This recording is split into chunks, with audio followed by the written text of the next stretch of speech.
This is a short video to illustrate the difference between farm grade Macrocarpa and dressing grade Macrocarpa. We have the first three panels being 1, 2 and 3, which are farm grade, and the next two are dressing grade Macrocarpa. The main difference between these two timbers is that the farm grade timber has more pronounced knots and the frequency of the knots, and will also have some elements of bark and even some holes. So knots like this are not completely uncommon.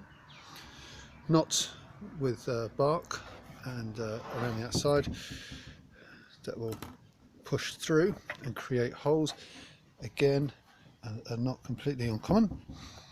Let's see if you can see that. Anyway, generally they're quite sturdy, but when they've got the holes around it, you can see that they can fall out.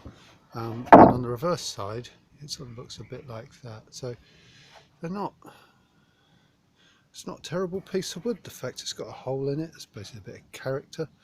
The actual wood itself is still 25-30 millimeters thick. It's a heavy, much more substantial piece of timber than you'd have from the pine planters, for example.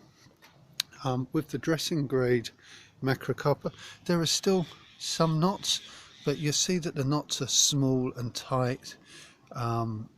It's quite a different quality of timber, and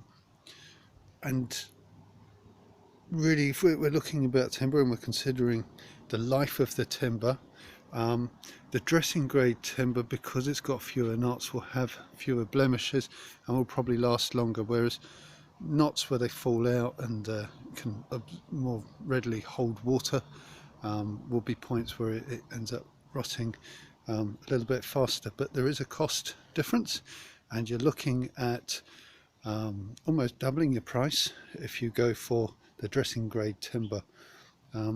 Just here, I'll just show you this. This is an example of bark that we have in quite a lot of the farm grade Macrocarpa.